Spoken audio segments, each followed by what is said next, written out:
kita itu kan ada bahasa apa namanya, kajian tasawufnya antara khauf dan roja, takut dan juga punya rasa harap, ya, punya harapan, yaitu khauf takut sama Allah dan juga roja berharap kepada Allah. Kenapa? Sebagai manusia, kalau antum bisa menanamkan rasa khauf takut kepada Allah, maaf saya bilang, ketika kita beristighfar khalwah sendiri di rumah, latihan, maka untuk menanamkan rasa khauf takut itu, kita bayangin amaliyah kita yang barangkali penuh dengan maksiat, penuh dengan kesalahan-kesalahan, dan banyak kita perintah-perintah Allah yang kita tinggalkan. Maka kita takut, khauf dan malu kepada Allah, nangis tuh. Coba, bisa nggak begitu? Kalau belum bisa, coba belajar. Belajar. Jangan sampai mata ini tidak pernah menangis di hadapan Allah. Sebab mata yang mengeluarkan tetesan-tetesan air mata yang keluar itu dari perasaan hati yang dalam, merasa khauf takut kepada Allah Subhanahu wa taala, maka mata-mata tersebut haram dari jilatan api neraka. Amin. Amin.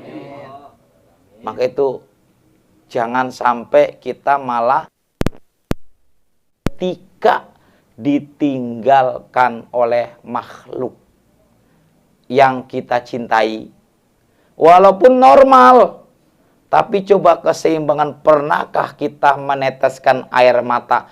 Pernahkah kita menangis di hadapan Allah Subhanahu wa taala? Yang kita tanamkan adalah khauf, rasa takut kepada Allah. Paham ini? Insya Allah. Kalau pernah, syukur-syukur sering nangis. Kalau merinding bisa aja masuk ke rumah kosong, sepi juga merinding.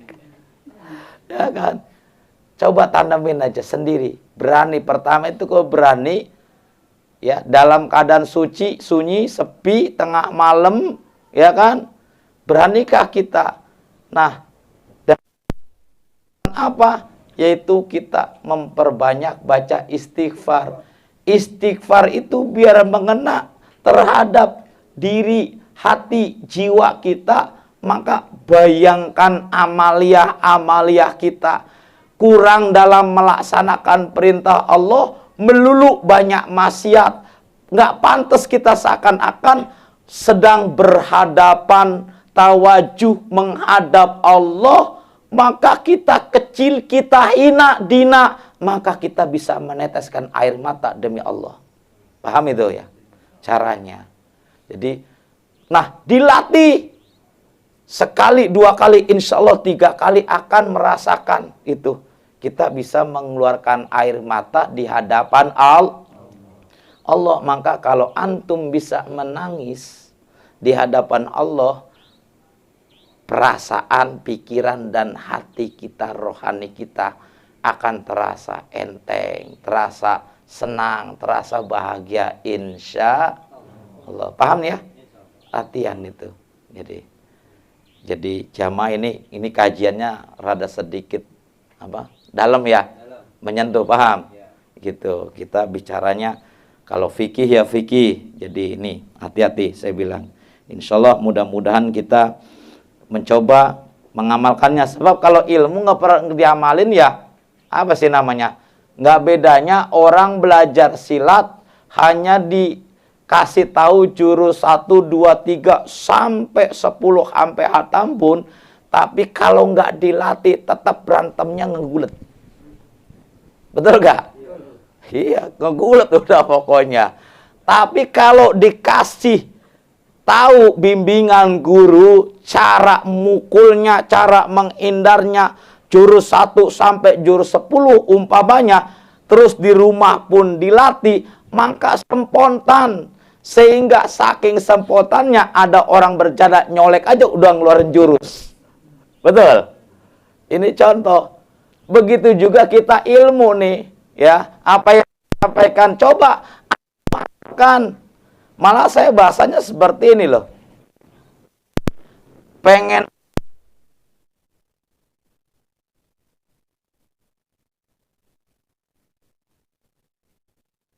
dengan rohani, biar bahasanya kita sampai pada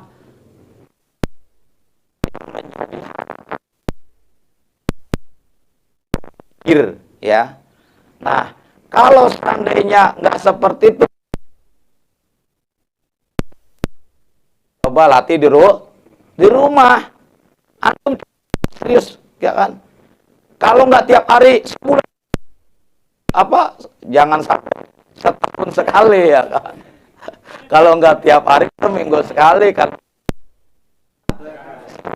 Bukan tambah, ya kan? Yang tadinya sebulan, seminggu. Kalau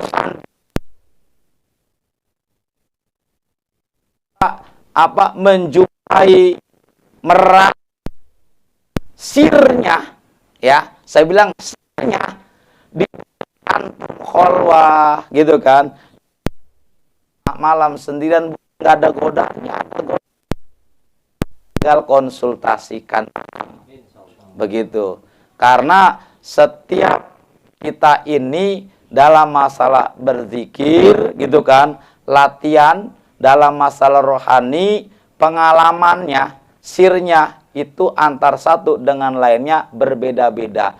Karena itu pun nggak lepas dari godaan jin, godaan setan. Supaya nanti kalau seandainya udah tekun ya Bang, sampai tiap malam 2 tahun tiba-tiba di depannya nongol, ya enggak? Ya, itu jin ngaku.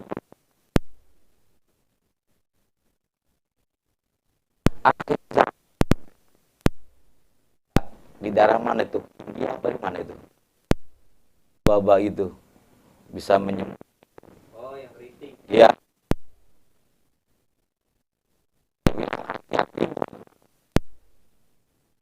Saran buat kita siapapun saja dia,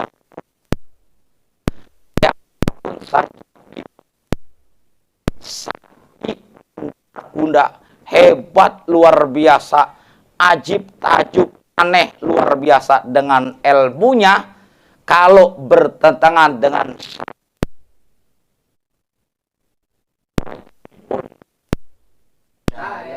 paham itu? Ya.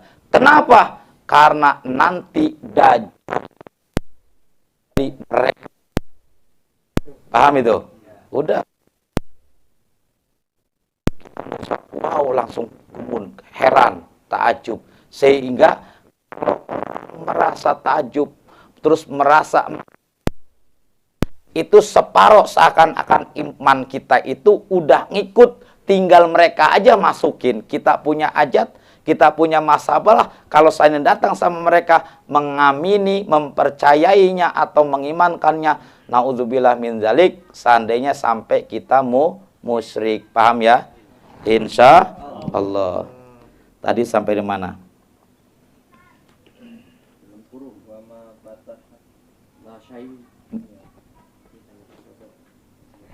Iya, kadang-kadang suka hilang ya. Iya. Ibadah roji ya. Iya. Nah, sampai situ aja. Wa ibadatur roji, dan ibadahnya orang yang mengharap kepada Allah. Kita kudu punya harapan dan yakin harapan kita akan dikabulkan oleh Allah. Kalau nggak dikabulkan oleh Allah di dunia, ya di akhirat. Sebab kalau setiap kita doa, kita punya harapan dan sandaran kepada Allah semakin besar, dan kita wajib percaya bahwa Allah pasti akan ngijabah, Allah pasti akan menjawab doa kita. Tapi ingat, ada kajian doa-doa tersebut bisa aja dijabahnya dalam bentuk lain yang tidak sesuai dengan permohonan kita. Paham ya? Ya Allah, saya pengen begini, begini, begini. Allah kasih begitu, begitu. Ya Allah, saya pengen warnanya kuning, dikasih hijau. Paham ya? Dan mendingan Allah yang memilihkan dan Allah yang memberi, dan itu lebih baik menurut Allah karena Allah itu maha tahu untuk ke depan dan masa yang paling panjang di akhirat. Paham? Ketimbang kemauan kita, kalau kemauan kita itu bisa membahayakan buat diri kita, keluarga kita, lebih-lebih nanti di akhirat. Paham? Contoh, ya kan? Siapa? Korun. Contoh lagi Sa'labah, kan begitu ya? Mohon gitu kan agar diberikan harta kelancaran. Kata Nabi, Sa'labah jangan, tapi karena memaksa diberikan. Begitu dikasih kekayaan dengan cepat, semakin kaya, semakin jauh kepada Nabi dan jauh kepada Allah Subhanahu wa Ta'ala. Paham itu? Itu bahaya. Mendingan Allah yang nentuin, Allah yang milih, dan itu maslahat manfaat dunia akhirat. Amin.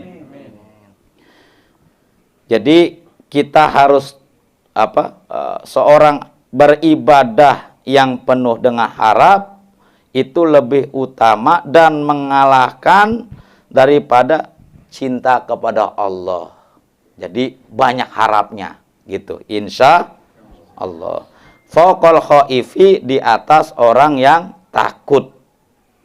Jadi berharap, syukur-syukur masih tinggi daripada mahabbah, tapi lebih tinggi juga daripada takut. Nah, di sini contohin. Wal mulku ya yufarriqu baina man yakhdimuhu al itiqaa iqabihi wa may yakhdimu ila wa may dimuhu roja'a karomihi wa man yahdimuhu la lisyai'in. Artinya seorang raja itu bisa membedakan mana orang yang melayani karena takut akan hukuman dan mana orang yang melayani karena mengharapkan kedermawanan, kemurahan raja, dan mana orang yang melayani la li syai'in, bukan karena apa-apa, semata-mata ya cuma ngeladenin. Paham gak nih? Jadi dicontohinnya seorang raja, dia itu nunduk-nunduk, taat banget, cuman takut akan hukumannya. Paham ya? Kalau begitu kan masih bagus, ya kan? Tapi ada yang lebih tinggi lagi. Dia khidmat, dia layani raja atau tuannya karena apa? Berharap supaya dapat kedermawanan, ya gitu kan? Kemurahan daripada rajanya. Levelnya tuh ya. Nah, level yang tinggi lagi, dia berkhidmat kepada rajanya bukan karena pengen dapat pangkat, pengen dapat duit, dapat kemurahan raja, tapi memang benar-benar khidmah. Paham gak itu? Kayak kita lah, ibadah tekun rajin, gitu kan, sholat, ngaji, dan lain sebagainya. Kalau toh ekonomi kita ya masih standar pas-pasan, ya udah nggak ada ngaruh. Paham gitu ya? Karena memang tujuan ibadah kita itu semua bukan karena harta, bukan karena benda. Kan antum pernah dengar gak kalau di kerajaan Jogja itu? Jogja. Tahu kan? Nah, di dalamnya? Paham? Berapa duit gajinya? Semata-mata bukan karena gajinya, tapi bangga dan senang bisa khidmah kepada kerajaan Jogja. Paham? Gitu. Lain sama orang yang semata-mata kalau dia termasuk juga khidmah mengabdi kepada kepemerintahan, kan begitu ya? RT nih, ya kan ya? Ya lingkupnya kecil, RT, RW, lurah, dan seterusnya, kan begitu ya? Khidmah itu kalau seandainya semata-mata karena pangkat, atau karena penghasilan, maka kalau nggak dapat itu semua dia kecewa. Kenapa? Kalau udah kecewa, maka pengabdiannya itu amburadul. Tujuannya adalah semata-mata karena dunia, karena harta, gitu loh. Atau mungkin hikmahnya kita di pemerintahan biar naik level derajat dari RT sampai RW, jangan begitu ya. Maka itu juga bisa kecewa. Tapi yang terakhir level, kalau dia mau khidmah, berbakti, mengabdi sebagai abdi negara untuk melayani masyarakat, ya kan begitu ya. Untuk melayani masyarakat, kita orang beragama lillahi, maka ini hasilnya memuaskan luar biasa dan tidak akan mengecewakan. Amin ya robbal. Dimuliakan Allah.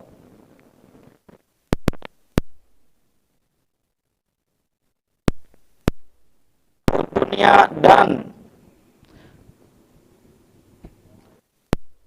dunia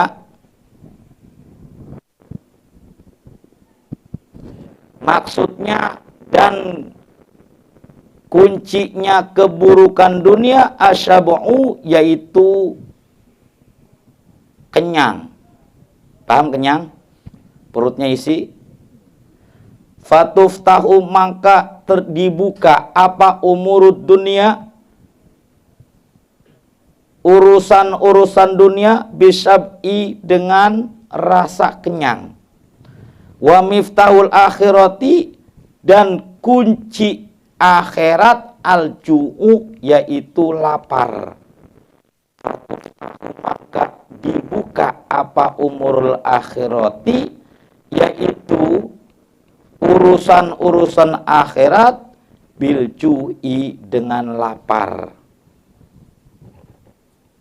Ini sih sebenarnya kiasan. Kalau kenyang itu kan enak, ya, nyaman, pules, iya kan, kenyang. Kan umum begitu. Kalau orang kenyang itu kan serius, apalagi kita nih kadang-kadang habis kerja tengah hari makan, duduk habis ngerokok senderan. Ya kan? Itu kalau saya ngikutin kajian Gus Muafik itu, ya, penyakit yang nggak bisa dilawan, ngantuk. Betul nggak tuh? Ngantuk. Maka itu kalau orang yang bisa melawan rasa ngantuk, maka dia termasuk orang hebat. Gitu. Orang-orang dulu itu banyak nggak tidur. Ya Nabi juga kan ngajarin untuk di malam hari tidak memperbanyak tidur. Dan biasanya orang yang gampang tidur kenyang, gitu kan ya. Iya, kenyang. Nah, itu kan dikiasin aja. Artinya, ya, kunci di dunia itu adalah ya merasa nyaman, gitu ya. Merasanya nyaman, penuh dengan kesenangan-kesenangan. Saya berpikir, ya, ada orang yang seneng jalan-jalan. Saya nggak tahu antum tuh, karena ada orang yang seneng jalan-jalan, nggak boleh ngelihat kalender tanggal merah. Karena iya, di Indonesia itu paling seneng. Betul Pak Kak? Iya, apalagi kalau udah kejepit. Ya. Contoh memang fakta. Di mana puncak ya, selalu ramai dan padat, macet, luar tolnya juga macet, ya. Maka orang itu merasa senang, merasa bahagia kalau hidupnya selalu jalan-jalan. Contoh, ke puncak, ke pantai, ke gunung, atau mungkin ke mall. Dia akan merasa senang, ya. Maka kalau jiwa kita merasa senang, merasa bahagia, karena itu semua begitu itu semua nggak ada di hadapan kita dan kita udah nggak bisa mampu untuk berkunjung kepada itu semua, maka kita akan merasa sedih. Betul nggak begitu? Senangnya karena apa? Senangnya bahagia jiwa kita karena lihat pegunungan. Wow, laut, wih, kan begitu ya? Atau mall yang baru, tempat-tempat yang baru, di dalam negeri udah sampai keluar negeri. Karena apa? Sifat manusia hidup di dunia itu pasti punya rasa bosan. Begitu ngeliat pertama, wow, begitu ya. Kedua juga masih wow, cuma kecil. Tapi begitu ketiga udah biasa aja. Paling kita ngajak orang yang pertama kita ajak, wow, dia. Betul. Ini hidup di dunia, gitu loh. Nah, merasa senang, merasa bahagia karena itu semua, maka dia akan merasa sedih nanti bila saatnya, waktunya, dia nggak bisa berkunjung ke itu semua. Karena apa? Mencintai makhluk. Paham ya? Tapi kalau orang yang ya senang tapi nggak banget, dan dia bisa menciptakan kebahagiaannya dikala sendiri, terutama kebahagiaan di saat ibadah. Karena Nabi itu dikala dalam keadaan duka, susah, sedih, beliau itu hiburannya banyak beribadah dekat kepada Allah, diantaranya adalah sholat. Paham itu? Coba antum coba.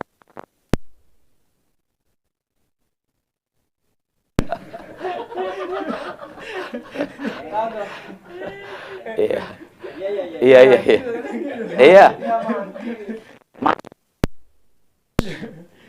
Ya, kadang-kadang ada orang ketika susah, ya kan, dia itu ke masjid, nggak usah ke taruh-waru, masih alhamdulillah. Cuman kembali lagi, kalau dia ke masjid, ya kan, karena susah, paham gak itu? Berarti kan bukan lillahi. Susah itu juga berarti kan apa? Karena nggak punya kerjaan, nggak punya duit, ekonomi, urusan keluarga, kan susah, kan begitu. Karena itu dia ke masjid, karena itu dia ngaji, karena itu. Maka begitu kesusahan itu nggak ada menurut dia, maka dia menarik diri dan ibadah, betul. Karena ada, saya juga paham jamaah, saya mempelajarinya. Masuk ke jamaah, tumben masuk ke cuy, gitu kan, udah biarin aja. Nggak taunya mak setengah tahun kemudian dia pengen punya hajatan. Paham itu? Nyunatin, ngawinin. Begitu hajatannya selesai, ya udah jangan nongol-nongol. Dan kepada orang itu bukan hanya sekali, bisa aja sampai 2 kali, sehingga banyak yang mendengerin atau nandain, kan begitu ya. Dan itu banyak dan terjadi di antara kita, mudah-mudahan kita bukan termasuk. Amin ya robbal amin. Begitu loh. Jadi kembali lagi, yuk kita tanamkan, kita berusaha semua dalam kehidupan kita beribadah, beramaliyah yang menyangkut urusan dunia, lebih-lebih urusan akhirat. Kita harus lillahi karena Allah. Sebab kalau urusan dunia lillahi karena Allah, insya Allah termasuk ibadah. Hadirin yang dimulai Allah, barangkali itu sajalah ya apa yang saya sampaikan, kita bisa dapat mengamalkannya insya Allah, sehingga keimanan dan ketakwaan kita semakin bertambah. Dengan bukti kita semakin sergap atau rajin beribadah, baik sholat kita, ngaji kita, dan ibadah-ibadah lainnya. Amin ya rabbal alamin. Itu saja, kurang lebihnya mohon maaf. Wallahu muwaffiq ila aqwamit thoriq. Assalamualaikum warahmatullahi wabarakatuh. Waalaikumsalam warahmatullahi wabarakatuh.